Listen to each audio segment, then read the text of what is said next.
Baik, bismillahirrahmanirrahim. Assalamualaikum warahmatullahi wabarakatuh. Perkenalkan, nama saya Awaluddin, salah satu mahasiswa dari program studi pendidikan antropologi Fakultas Ilmu Sosial dan Hukum Angkatan 2021 Universitas Negeri Makassar. Dalam kesempatan video singkat kali ini, saya akan sedikit menjelaskan tentang teori materialisme kebudayaan sebagai tugas dari kelompok 6, yang dimana kelompok 6 diberikan tugas untuk menjelaskan tentang apa sih itu teori materialisme kebudayaan, dan juga tugas ini atau video singkat ini untuk memenuhi tugas dari mata kuliah teori-teori antropologi klasik. Sebelum saya menjelaskan lebih jauh tentang teori materialisme kebudayaan itu sendiri, sebelumnya saya akan sedikit menjelaskan atau memberikan gambaran umum tentang materialisme kebudayaan. Baik, langsung saja. Jadi, materialisme itu merupakan suatu pandangan hidup di mana kita dalam menilai segala sesuatu itu dari materi. Artinya, kita melihat dari apa yang kita miliki seperti jabatan, kedudukan, kekayaan, dan harta, tanpa kita memandang cara halal dan haram untuk mendapatkan ataupun cara kita dalam memperoleh materi tersebut. Untuk penjelasan selanjutnya tentang terkait dengan teori materialisme kebudayaan, di sini saya menggunakan konsep yang dijelaskan oleh Marvin Harris dalam menjelaskan teori materialisme kebudayaan. Tapi sebelumnya, saya akan sedikit menjelaskan siapa itu Marvin Harris. Baik, jadi Marvin Harris adalah antropolog atau seorang antropolog Amerika Serikat yang lahir tanggal 17 Agustus 1927 dan meninggal 25 Oktober 2021. Aliran Marvin Harris dikenal dengan materialisme budaya yang berbasis Marxis. Seperti yang kita ketahui sendiri, pandangan Marxis itu selalu bertumpu pada basir struktur dan suprastruktur sebagai fenomena etik. Cause, Peaks, Wars, and Witches, The Riddles of Culture itu merupakan salah satu buku yang terbit pada 1974, dan buku ini juga itu baru diterjemahkan ke dalam bahasa Indonesia atau baru ditranslate ke bahasa Indonesia pada Mei 2019. Sementara itu, Cannibals and Kings: The Origins of Culture adalah salah satu karya Marvin Harris yang paling mengundang atau paling banyak terjadi kontroversi, karena dalam buku tersebut dengan pendekatan materialisme budaya, Harris menyebut praktik kanibalisme di suku Aztec itu termotivasi atau terjadi karena kurangnya distribusi protein hewani ataupun distribusi pangan. Materialisme budaya, kita masuk ke penjelasan selanjutnya. Sebenarnya ada begitu banyak paham-paham yang berkembang di dunia ini, dan salah satu di antara dari sekian banyaknya paham-paham atau penjelasan itu adalah materialisme. Materialisme ini berangkat dari kata dasar, yaitu materi, yang artinya imbuhan, artinya materi yang mendapatkan imbuhan isme. Dalam Kamus Besar Bahasa Indonesia, materi itu berarti benda, bahan, atau segala sesuatu yang tampak dan dapat dilihat langsung oleh mata. Sedangkan isme atau imbuhan dari kata materialisme sebagai sufiks pembentuk nomina yang berarti sistem kepercayaan. Dari kedua hal tersebut, maka materialisme dalam hal ini adalah sebuah paham yang mengusung semangat bahwa yang disebut dengan kebenaran itu harusnya didasarkan pada benda-benda yang nyata atau pada sesuatu hal atau apapun itu yang bisa dilihat secara nyata, serta bisa dirasakan oleh indera manusia. Selain itu, materialisme itu juga tidak mengamini adanya hal-hal di luar materi, katakanlah seperti hantu, jin, malaikat, ataupun bahkan Tuhan. Semua hal tersebut tidak bisa dijamah manusia. Artinya, sedangkan para pengikut atau para pengikut paham ini yang mana hidupnya itu berorientasi pada benda-benda disebut materialis. Makanya tidak heran kalau di zaman sekarang ataupun pada zaman sebelumnya muncul kemudian orang-orang yang namanya orang-orang materialis, orang-orang realistis. Hal tersebut tidak terlepas dari teori materialisme ini sendiri. Baik, selanjutnya materialisme budaya yang digaungkan atau yang ditanamkan oleh Marvin Harris itu tidak jauh dari konsep-konsep di atas. Menurut Harris, budaya manusia itu terbentuk bukan karena hal-hal yang mistis atau hal-hal yang sifatnya tahayul, melainkan budaya tersebut muncul karena itu pengaruh dari materi yang ada di sekitar kita atau sesuatu yang terjadi di dekat kita. Ia berangkat dengan premis dasar bahwa materi itu mempengaruhi kesadaran manusia. Materi mempengaruhi pola pikir manusia dan pola tindak manusia. Untuk lebih mudah memahami tentang teori materialisme kebudayaan, di sini saya akan coba berangkat dari contoh analisis Harris dalam Cause, Pigs, Wars, and Witches, The Riddles of Culture. Harris membedah asal mula pelarangan konsumsi babi dalam agama Hindu, dalam agama Yahudi dan Islam, di mana pelarangan tersebut itu termaktub atau tercantum atau tertuang dalam kitab suci masing-masing tanpa penjelasan yang mendetail. Intinya itu dilarang, makan babi itu dilarang. Inilah yang kemudian ditolak oleh paham materialisme. Inilah kemudian yang ditentang oleh paham materialisme karena tidak ada sebab akibat yang diterangkan secara jelas dan lugas.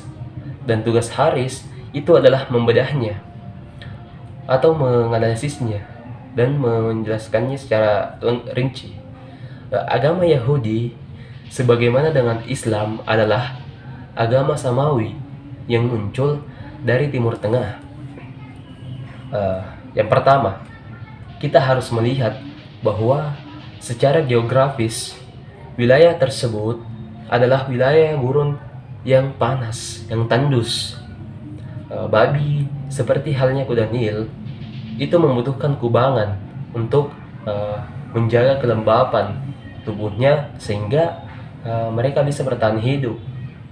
Berbeda dengan di padang pasir, di mana dalam padang pasir itu tidak ada kubangan lumpur karena miskinnya lumpur sebagian besar wilayah timur.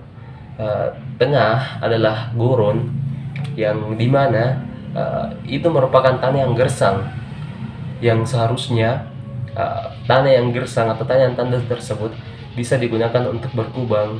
Maka babi itu berkubang atau membuat sarang di kotoran dan air kencingnya sendiri karena pada padang pasir atau gurun tidak ada air atau kubangan yang bisa dijadikan sebagai kubangan babi. Inilah asal usul predikat jorok pada babi. Namun pada kenyataan yang lain, di alam liar yang tak gersang, babi berkubang di lumpur, alih-alih dengan tai dan kencingnya sendiri. Kemudian selanjutnya di titik inilah pengharaman konsumsi babi dengan dalih hewan jorok itu menjadi ambigu atau menjadi kontroversi bagi kita semua. Bukankah sapi dan kambing itu juga berkubang di tai? Coba kita saksikan bersama atau coba kita lihat bersama bagaimana di kebanyakan orang di pedesaan Pulau Jawa ataupun pulau-pulau lainnya itu mereka memelihara sapi dan kambing. Mereka akan membiarkan ternaknya atau mereka akan menyimpan ternaknya tidur di atas tai dan kencingnya sendiri. Lantas, kemudian mengapa kedua hewan tersebut tidak diharamkan? Berbeda dengan babi tadi. Jangan-jangan kita tak hanya mendiskriminasi manusia, bahkan kita juga mendiskriminasi hewan sebagaimana babi tadi yang menjadi objek diskriminasi. Kemudian yang kedua, kita bisa melihat dari faktor ketersediaan pangan. Alih-alih kaya akan tanaman, justru di wilayah Timur Tengah yang didominasi oleh lebih banyak atau lebih mayoritas itu rumput yang tumbuh. Sementara babi adalah omnivora, di mana mereka juga butuh tumbuhan untuk dimakan. Namun sayangnya babi tak makan rumput, apalagi kaktus. Karena kaktus ini kan tanaman yang berduri. Ketika babi memakan kaktus, lantas kaktus tersebut bisa menjadi sesuatu yang menyakitkan bagi babi ketika dikonsumsi. Kemudian kondisi seperti ini tidaklah bagus atau tidak baik, sebab babi adalah hewan yang memerlukan banyak makanan, dan konsekuensinya itu adalah manusia akan merebut makanan dengan babi. Hal ini akan terjadi jika babi dibiarkan untuk dipelihara, dan kemungkinan terbesar yang akan terjadi ketika hal tersebut dibiarkan adalah terjadinya kelangkaan makanan. Berbeda ketika memelihara unta, sapi, ataupun kambing, itu jauh lebih logis, sebab hewan-hewan tersebut hanya makan rumput. Dan tentu kita semua sepakat, manusia tidak akan pernah memakan rumput. Nah, dari sini kita bisa tahu bahwa manusia tak akan berebut makanan dengan peliharaannya.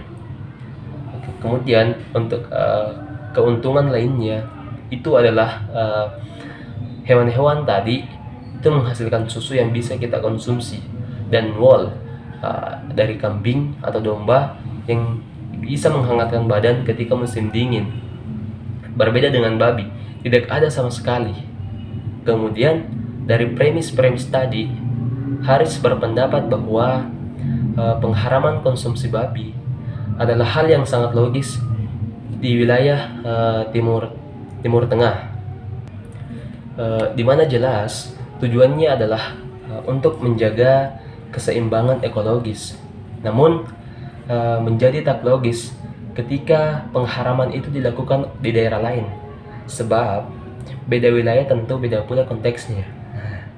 Masih dalam buku yang sama, Haris juga menjelaskan mengapa suku Marin di Papua Nugini itu sangat gemar atau sangat suka mengonsumsi babi. Itu tadi pandangan dari Marvin Harris. Selanjutnya di sini saya akan sedikit mengadopsi konsep yang dijelaskan oleh Karl Marx. Baik, jika konsep materialisme yang ditawarkan oleh Karl Marx itu terdiri dari basis dan suprastruktur, di mana basis ini menjadi determinan, maka konsep materialisme budaya yang ditawarkan oleh Marvin Harris tadi itu mencoba mengadopsi sekaligus memodifikasi konsep dari Marx, di mana Harris mengganti istilah basis dan menyebutnya dengan infrastruktur. Harris juga menambahkan komponen struktur di antara infrastruktur dan suprastruktur. Jadi dalam suatu sistem budaya, di dalamnya ada 3 komponen utama, yakni infrastruktur, struktur, dan suprastruktur. Jika basis dalam konsep Marx hanya membahas tentang produksi atau produsen, maka infrastruktur dalam konsep Harris itu menambahkan satu hal lagi, yakni reproduksi. Hal ini didasarkan pada asumsi bahwa masyarakat itu tidak hanya melakukan proses produksi juga atau proses pembuatan saja, melainkan di dalamnya juga terdapat fenomena pola perkawinan, natalitas, aborsi, kontrasepsi, dan masih banyak yang lainnya. Dalam analisisnya inilah Harris juga membahas bab-bab seperti tekanan populasi. Struktur dalam konsep Harris itu mencakup masalah ekonomi domestik. Selain ekonomi domestik juga membahas ekonomi politik. Sementara perilaku emik, mental emik, dan etik seperti simbol, agama, ilmu gaib, dan tabu, kepercayaan itu dimasukkan dalam suprastruktur. Dalam materialisme budaya, infrastruktur ini berfungsi sebagai determinan atas struktur dan suprastruktur. Hal ini berangkat dari fakta bahwa manusia itu selalu patah pada hukum alam, sebab spesies ini memerlukan energi untuk melangsungkan kehidupan di bumi ini. Kemudian Harris melihat bahwa hal-hal seperti produksi dan reproduksi itu mempunyai peluang untuk mempengaruhi ekonomi domestik maupun ekonomi politik. Begitupun juga berpeluang untuk mempengaruhi suprastruktur perilaku emik dan etik. Namun, hal ini tidak mutlak, karena materialisme budaya itu juga menerima kemungkinan-kemungkinan bahwa struktur dan suprastruktur itu dapat berdiri sendiri tanpa pengaruh dari infrastruktur. Materialisme budaya itu memfokuskan untuk menemukan kausalitas antara infrastruktur, substruktur, dan suprastruktur. Ketika materialisme budaya dijadikan sebagai metode penelitian, Harris menganjurkan agar peneliti memulai dari analisis infrastruktur, kemudian dilanjutkan dengan struktur, dan diakhiri dengan suprastruktur. Hipotesis utama dalam materialisme budaya adalah perilaku manusia, yang dimana itu dipengaruhi oleh kebutuhan akan pangan, energi, dan hal-hal alamiah lainnya. Kemudian panen pengikut dan pembenci.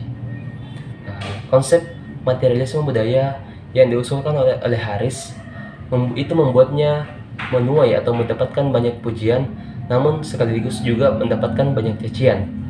Pada tahun 1986, majalah Smithsonian yang mana itu menyebutkan Marvin Harris sebagai salah satu antropolog kontrovert atau yang sial yang masih hidup. Sementara dalam The Washington Post itu memberinya gelar pusat badai di bidangnya.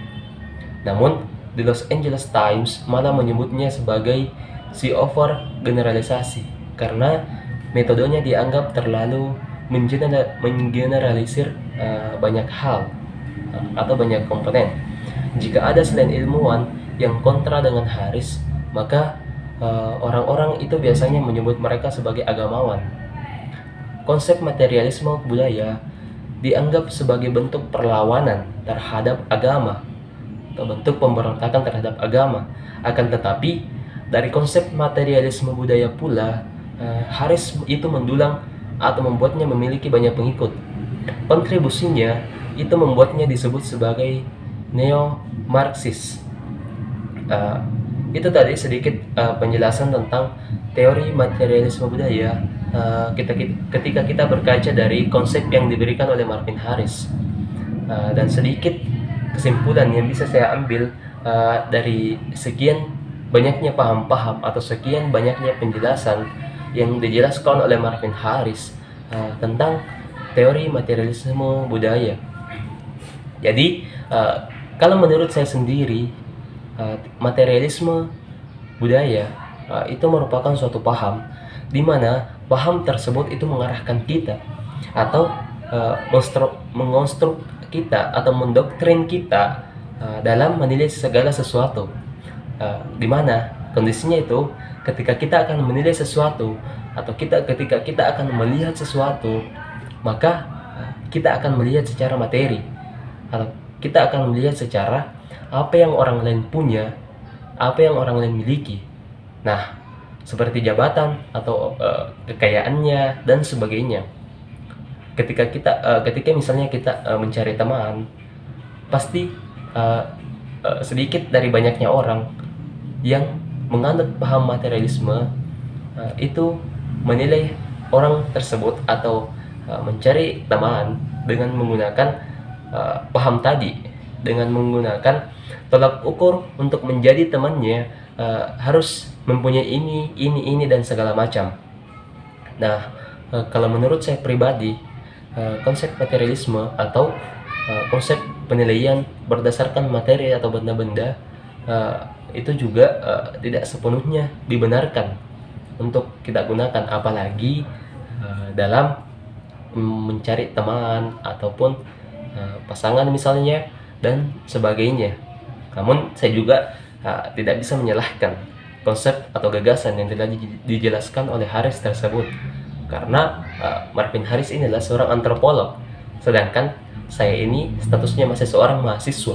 Artinya kadar ilmu pengetahuan yang saya miliki dengan Marvin Harris itu perbandingannya sangat jauh, bagikan bumi dan langit. Baik, mungkin itu saja sedikit penjelasan dari saya tentang teori materialisme budaya. Semoga apa yang saya sampaikan ini bisa bermanfaat bagi diri saya pribadi dan utamanya bagi teman-teman atau siapapun yang sempat atau meluangkan waktu untuk menonton video saya ini. Saya ucapkan banyak terima kasih. Saya Awaluddin, mohon undur diri. Assalamualaikum warahmatullahi wabarakatuh. Hidup mahasiswa.